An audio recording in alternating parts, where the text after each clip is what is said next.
আসসালামু আলাইকুম। আজ আমরা আলোচনা করব structural sentence means simple complex compound. আমরা ধারাবাহিকভাবে 1 থেকে 10 পর্যন্ত আলোচনা কমপ্লিট করছি। আজ আমরা একদম শেষ পর্বে।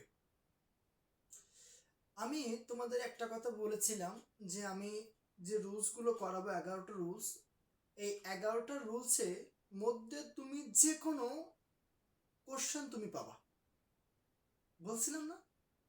1 থেকে 10 পর্যন্ত যে রুলসগুলো করিয়েছিলাম প্রত্যেকটা রুলস স্বতন্ত্র, মানে পার্টিকুলার ছিল, এক্সক্লুসিভ, একটা থেকে আরেকটা মানে হচ্ছে আলাদা আলাদা। ঠিক আছে? আর এই 11 নম্বর হচ্ছে সকল রুলসের রাজা, কিং। তার মানে কেন? কারণ আমরা 1 থেকে 10 পর্যন্ত যদি বুঝতে না পারি যে এই রুলসের মধ্যে নাই, তখন সেটা 11-এর মধ্যে ফেলাইতে হবে। ঠিক আছে? মানে যেটা আমি কোনো রুলসের মধ্যে ফেলাইতে পারতেছি না 1 থেকে 10 পর্যন্ত, সেটা 11-এর মধ্যে ফেলাবো। যেটাই বাইরের হোক না সেটাই 11-এর মধ্যে ফেলাবো। ওকে? যার কারণে এটাকে বলছি যে সকল রুলসের রাজা। আচ্ছা, এবার 11-এর মধ্যে তো শুধু ফেলাইলেই হবে না, সেটা তো ট্রান্সফর্ম করতে হবে। আমরা তো আছি ট্রান্সফরমেশনে, তাই না? সিম্পল কমপ্লেক্স কম্পাউন্ড মানে কি? ট্রান্সফরমেশন। সিম্পল থেকে কমপ্লেক্স, কম্পাউন্ড থেকে কম্পাউন্ড, কম্পাউন্ড থেকে কমপ্লেক্স, কমপ্লেক্স থেকে সিম্পল, এভাবে তো ট্রান্সফর্ম করতে হবে, তাই না? তার জন্য আমাদের এখানে দুইটা স্ট্রাকচার লিখছি। দুইটা স্ট্রাকচার হচ্ছে কমপ্লেক্সের। ঠিক আছে? এখন শুধু কমপ্লেক্সে লিখছি কেন? কারণ সিম্পল সেন্টেন্সে শুধুমাত্র দুইটা ইন্ডিপেন্ডেন্ট ক্লজ থাকে কমপ্লেক্স সেন্টেন্স, যার কারণে ওর আলাদা করে স্ট্রাকচার লাগে না। কারণ দুইটা ইন্ডিপেন্ডেন্ট ক্লজ মানে কি? Subject verb object, subject verb object, মাঝখানে একটা কানেক্টরস বা রিলেটিভ প্রোনাউন্স। রিলেটিভ প্রোনাউন্স তো সরি কম্পাউন্ড সেন্টেন্সে বসে না, কানেক্টরস বা কনজাংশনস। কমপ্লেক্স সেন্টেন্সে দুইটা ক্লজ থাকে, একটা থাকে স্বাধীন, একটা থেকে অধীন। প্রিন্সিপাল একটা, আর একটা হচ্ছে ডিপেন্ডেবল। যার কারণে এই কমপ্লেক্স সেন্টেন্সের দুইটা স্ট্রাকচার লিখছে। আর সিম্পল সেন্টেন্সে তো দুইটা ক্লজ কখনোই থাকবে না, একটা ক্লজ থাকবে আর একটা ফ্রেজ থাকবে। যে ক্লজটা থাকবে সেটা হচ্ছে ইন্ডিপেন্ডেন্ট ক্লজ। ঠিক আছে? এবার আমরা এই দুইটা স্ট্রাকচার কম্পাউন্ডে কমপ্লেক্সে মনে রাখতে পারলে আমরা এই 11 নম্বর রুলস মানে রুলসের রাজারে আমরা বশ করতে পারবো, নিজের আয়ত্তে আনতে পারবো। আর এই দুইটাই হচ্ছে রিলেটিভ প্রোনাউনের দুইটা স্ট্রাকচার, বহুল পরিচিত, বহুল ব্যবহৃত। প্রথম স্ট্রাকচারটা কি আছে? Subject, verb, object, relative pronoun, verb, object. তার মানে 1 নম্বরটা বলতে গেলে core structure of the relative pronouns, মানে একদম বেসিক স্ট্রাকচার বা মূল স্ট্রাকচার বা রুট স্ট্রাকচার হচ্ছে 1 নম্বরটা, সেটা কার? Relative pronoun. 2 নম্বরটা তার অ্যাডভান্স স্ট্রাকচার, কার? Relative pronoun. Subject, relative pronoun, verb, object, আবার ভার্ব, অবজেক্ট। এবার এই দুইটা ক্লজের মধ্যে পার্থক্য কি বা স্ট্রাকচারের মধ্যে পার্থক্য কি? দ্বিতীয় নম্বরটা হচ্ছে যে দুইটা ক্লজ, সাবজেক্ট ভার্ব অবজেক্ট, এটা একটা ক্লজ, সাবজেক্ট ভার্ব অবজেক্ট, এটা একটা ক্লজ। তাহলে দেখেন এখানে সাবজেক্ট নেই, এখানেও সাবজেক্ট নেই, তার মানে এই দুইটা ক্লজের সাবজেক্ট হচ্ছে এই সাবজেক্ট। তার মানে কি বুঝলাম? যে দুইটা ক্লজের সাবজেক্ট যদি একটা হয় তাহলে 2 নম্বর স্ট্রাকচার। ঠিক আছে? আর দুইটা ক্লজের সাবজেক্ট যদি দুইটা হয় তাহলে 1 নম্বর স্ট্রাকচার। বুঝতে পারছি? 1 নম্বর স্ট্রাকচারে কি বলছে? দুইটা ক্লজের সাবজেক্ট দুইটা, প্রথমে রিতা, পরে মিতা, দুইটা ক্লজের সাবজেক্ট দুইটা। আর দ্বিতীয় নম্বর কি বলছে? দুইটা ক্লজের সাবজেক্টই রিতা, প্রথম ক্লজের সাবজেক্ট রিতা, পরের ক্লজের সাবজেক্ট রিতা। সেটা 2 নম্বর রুলস। আমি মানে স্ট্রাকচারটা বুঝাইতে পারছি। আচ্ছা, তোমরা যতটুকু বুঝছো ঠিক আছে। এবার এক্সাম্পল গুলো দেখো, একদম বসে এসে যাবে তোমার। আমি এখানে দুইটা স্ট্রাকচার লিখছি আর দুইটা এক্সাম্পল লিখছি। এক্সাম্পল গুলো বোর্ড কোশ্চেন থেকে নিয়েছি। The pond in front of our school is large. এটা হচ্ছে সিম্পল সেন্টেন্স। কিভাবে বুঝলাম? একটাই ফাইনাইট ভার্ব আছে। আর এই 11 নম্বর রুলসে কিন্তু কোনো মার্কার থাকবে না, কোনো চিহ্ন থাকবে না, বিভিন্ন রকম থাকতে পারে, বিভিন্ন রকম থাকতে পারে। এখানে কোনো নির্দিষ্ট কোনো কিছু থাকবে না যে এটা থেকে বুঝবো এটা সিম্পল, এটা থেকে বুঝবো এটা কমপ্লেক্স, এরকমটা কিছু থাকবে না। বিভিন্ন রকম কিছু থাকতে পারে, যে কোনো কিছু থাকতে পারে, সেটাই ফেলাইতে হবে 11 নম্বর বলছে। ঠিক আছে, এখন এই সেন্টেন্সটারে দুইটা ক্লাস বানাইতে হবে যদি কম্পাউন্ডে যাইতে হয়। তো এখানে একটা ক্লাস হচ্ছে ইজ লার্স, এইটা একটা ক্লাস, আর সাবজেক্ট হচ্ছে দ্য পয়েন্ট। আর এই পয়েন্টের সম্পর্কে এক্সট্রা কিছু কথা লেখা আছে, এইটা দিয়ে আমাদের একটা সুযোগ পেয়ে গেছি, এইটা দিয়ে আমরা আরেকটা ক্লাস তৈরি করব। ঠিক আছে, এবার আমরা এই দুইটা স্ট্রাকচার থেকে কোনটাই ফেলাবো একটু চিন্তা করে দেখো। In front of our school, in front of our school মানে কি? স্কুলের সামনে, এরা পুকুর। ইজ লার্জ বড়, বৃহৎ, কেরা পুকুর। কার সামনে? স্কুলের সামনে, কেরা পুকুর। তাহলে এটাও এর কথা বলছে, এটাও এর কথা বলছে। কে বড়? পুকুর বড়। কার স্কুলের সামনে? কেরা পুকুর। স্কুলের সামনে কেরা পুকুর, বড় কেরা পুকুর। তাহলে দুইটা সাবজেক্ট কার ধরতে পারতেছি? পুকুরে। তাহলে দ্বিতীয় নম্বর স্ট্রাকচার অ্যাপ্লাই করবো, সহজ না? আচ্ছা, তাহলে প্রথম সাবজেক্ট দা পয়েন্ট।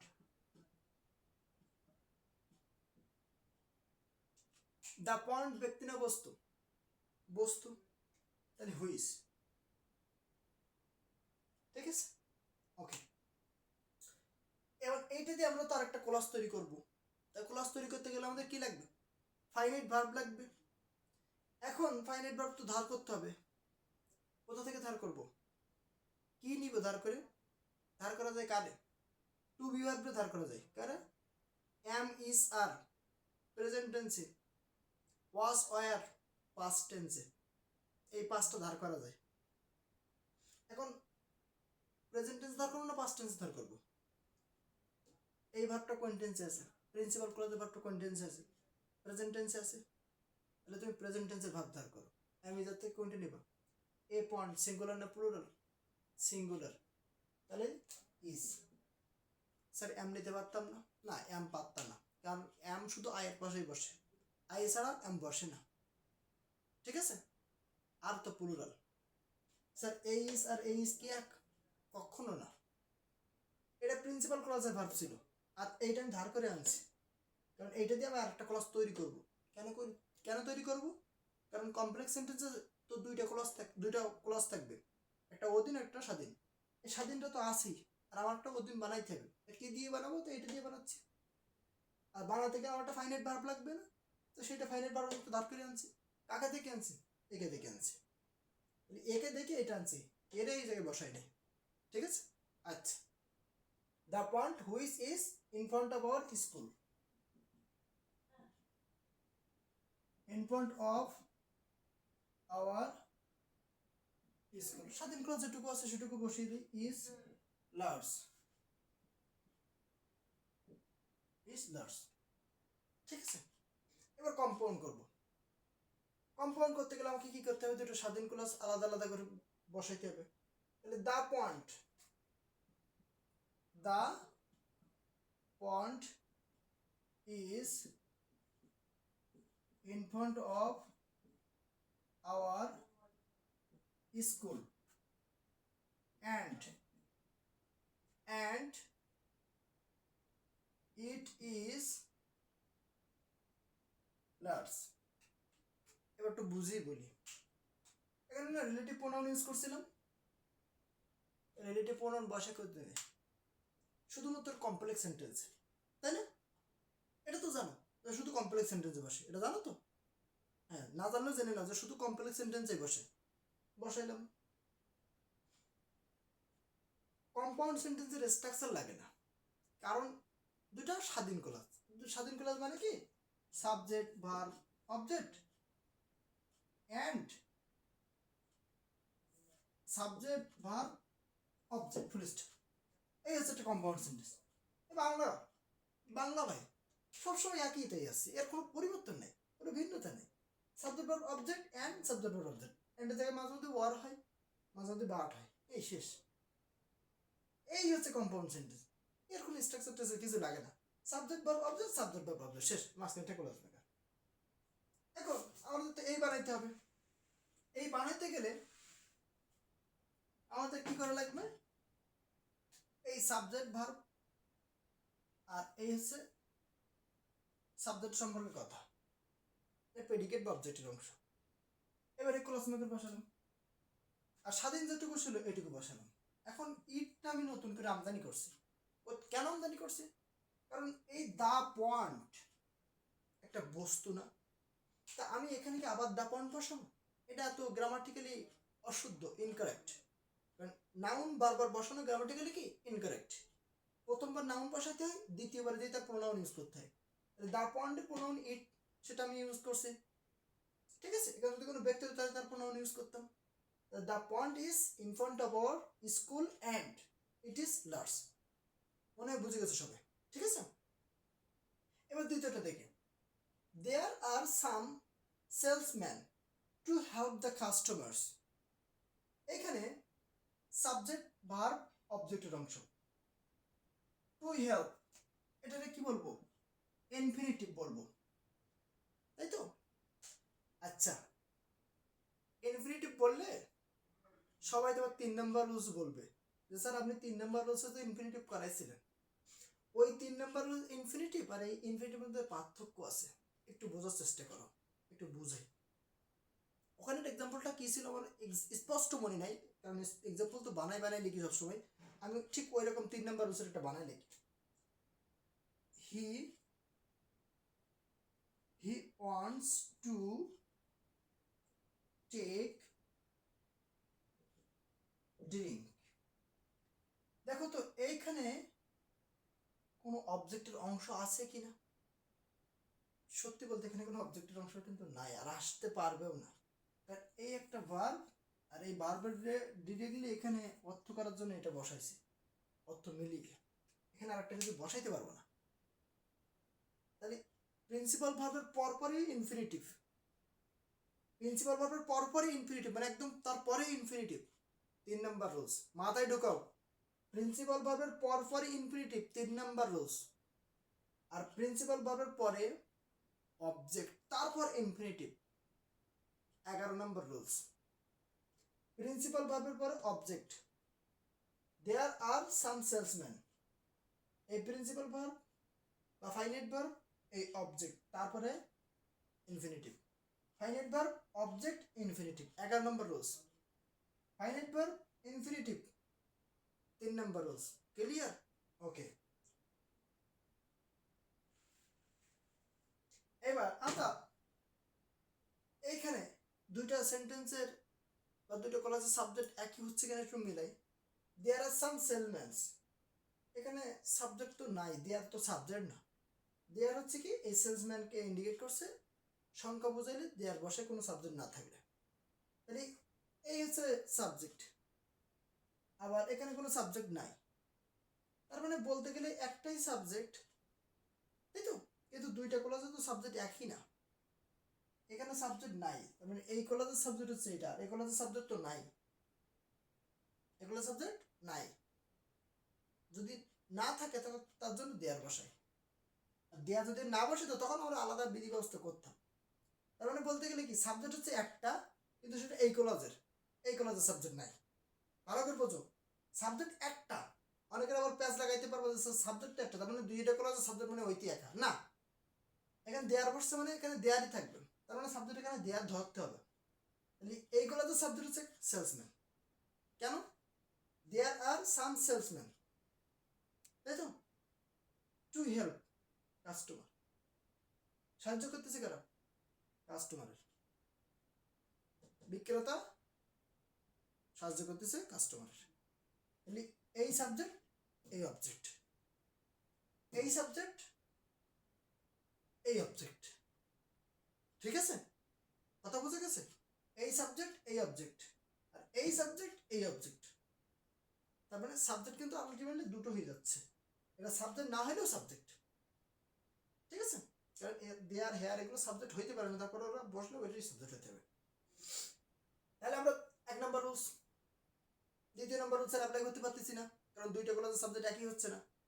এখন আমরা কমপ্লেক্স করতে গেলে প্রথম কি করতে হবে, সাবজেক্ট ভার্ব অবজেক্ট পর্যন্ত লিখতে হবে, তাই কি দেয়ার আর সাম সেলসম্যান, এটা সাবজেক্টের অংশ, এটা ভার্বের অংশ, এটা ভার্ব আর এটা অবজেক্টের অংশ। লিখে ফেলি, দেয়ার are some salesman, there are some salesman, sorry. তারপর কি করতে হবে, রিলেটিভ প্রোনাউন। এই সেলসম্যান ব্যক্তি না বস্তু? অবশ্যই ব্যক্তি, তাহলে হু। ঠিক আছে, তারপর কি আছে, টু হেল্প, ইনফিনিটিভ, টুটা তুলে দিয়ে এর হেল্প বসাতে হবে, হেল্প দ্য কাস্টমার। ঠিক আছে, কাস্টমার পুরোটুকু লিখে, কারণ রেকর্ডেড ক্লাস তো অনেকে আবার না বুঝতে পারে। CUSTOMER, customer. আচ্ছা, এবার আমরা কম্পাউন্ডে করব। কম্পাউন্ড হচ্ছে Bangla, directly subject verb object, মাঝখানে একটা কানেক্টরস বা কনজাংশনস, তারপর আবার সাবজেক্ট ভার্ব অবজেক্ট, শেষ। এবারে কিছু নেই, কোনো স্ট্রাকচার বোঝা লাগে না। আর আমরা যেখান থেকে করি না কেন আমার ওইটাই করতে হবে, সিম্পল থেকে করে কমপ্লেক্স থেকে করে। দেয়ার আর সাম সেলসম্যান, এটুকু বসে দিতে পারবো হুবাহু, দেয়ার আর সাম সেলসম্যান। এবার রিলেটিভ পণ্য তো তুলে দিতে হবে, অথবা এখানে টু তো তুলে দিতে হবে যদি আমি কম্পাউন্ডে আসি, এসে অ্যান্ড বসাইতে হবে, কারণ কম্পাউন্ডে বসে কি অ্যান্ড। এবার এই ক্লাসে হেল্পস দ্য কাস্টমার, সাবজেক্ট কেরা? সেলসম্যান না, কারণ সেলসম্যান কাস্টমারদের সাহায্য করতেছে না, তাহলে এইটা আমরা সরাসরি আবার বসাইতে পারি, কিন্তু সেটা খারাপ দেখে, কারণ ডাবল ডাবল নাউন ব্যবহার করা সেটা দৃষ্টিকটু দেখায়। এটা তো প্লুরাল, তাহলে আমরা ওখানে দে ইউজ করলাম। এখন অনেকে প্রশ্ন দেখতে পারে, স্যার দেটা তো অস্পষ্ট হইতেও পারে না, অস্পষ্ট না, কারণ এখানে কাস্টমার কিন্তু অবজেক্টের জায়গায় আছে, আর এখানে কোনো জায়গায় কাস্টমারের কথা বলা হয়নি ফার্স্ট ক্লাসে, তার মানে ওটা একদম অবজেক্টের জায়গায়। আর এখানে দেয়ার সাম সেলসম্যান, তার মানে দেয়ার বলতে এখানে সেই সেলসম্যান, সে দেয়ার বলতে কি সেলসম্যানের কথাই বলছে, তার মানে এটা প্লুরাল, এখানে দে কোনো ডাউট নাই। তারপর কি, হেল্প দ্য কাস্টমার্স, এইটা আমি আরেকটু ভালো করে আলোচনা করার চেষ্টা করি। There are some salesman to help the customer, এটা যদি আমরা কমপ্লেক্স করি তাহলে প্রথমে কি করবো, দেয়ার আর সাম সেলসম্যান, তারপরে রিলেটিভ প্রোনাউন আনলাম সেলসম্যানদের দেখে হু, কারণ সেলসম্যান তো ব্যক্তি। তারপরে এখানে নন ফাইনাইট ভার্ব ছিল, টু হেল্প ইনফিনিটিভ, পরে আমরা ফাইনাইট করলাম হেল্প, পরে বাকিটুকু লিখে দিলাম। ঠিক আছে, আচ্ছা, তারপর কি লিখলাম, দেয়ার আর সাম সেলসম্যান। এবার দেয়ার আর সাম সেলসম্যান, এখানে যে অবজেক্টটা আছে পরবর্তী ক্লাসের সাবজেক্ট কিন্তু ওইটি। কেন ওইটি, কিভাবে বুঝলাম? স্যার এটা আপনি বুঝতেছেন কিভাবে, আমরা তো বুঝতেছি না, তুমি বোঝার চেষ্টা করো। এই হেল্পটা করে কাদের, কাস্টমারদের। কাস্টমারদের হেল্পটা করে কেরা, সেলসম্যান না তুমি না আমি, এরা বিক্রেতারা কাস্টমারদের হেল্প করতেছে, কাস্টমার সেলসম্যানরা। তাহলে এই হেল্পের কাজটা কে করতেছে, কাস্টমারদের, সেলসম্যান করতেছে। তাহলে এবার এরা তো প্লুরাল, তাহলে প্লুরালের প্রোনাউন কি, দে, তাহলে they help the customer. Clear? তাহলে এই রুলসটা তুমি একবারে যদি না বোঝো 5 বার দেখো এই ক্লাসটা, দেখো তোমাকে আয়ত্ত করতেই হবে। তুমি ওত পেতে প্রতিজ্ঞা করে বসো যে আমি এই ক্লাসটা যেভাবে আয়ত্ত করবোই। তুমি এই ক্লাসটা আয়ত্ত করে দেখবা তোমার কাছে সিম্পল কমপ্লেক্স কম্পাউন্ড চুরি মারার মতো ব্যাপার হয়ে গেছে। আমরা আজকের ক্লাসের মাধ্যমে সিম্পল কমপ্লেক্স কম্পাউন্ডের রুল শেষ করছি। আমরা এবার সিম্পল কমপ্লেক্স কম্পাউন্ডের এক্সারসাইজ করার জন্য বোর্ড কোশ্চেন থেকে আমি বোর্ড কোশ্চেন নিয়ে আমি তোমাদের সামনে আলোচনা করব, যে আমি 1 থেকে 11 রুলসের মধ্যে যতগুলো বোর্ড আছে, আমি বোর্ড কোশ্চেনগুলো নিয়ে ছোটো ছোটো করে আলোচনা করব, যাতে তোমরা এক্সারসাইজগুলো দেখে বুঝতে পারো যে রুলসের সাথে সেগুলো সবই মিল আছে। সো ভালো থাকো, সুস্থ থাকো। যদি একটু মনে হয় যে আমি তোমার উপকার করতে পারছি, দয়া করে ভিডিওটা একটু শেয়ার করে দিও, একটু লাইক করো, একটু কমেন্ট করো। That's it. ঠিক আছে, আল্লাহ হাফেজ, বাই বাই।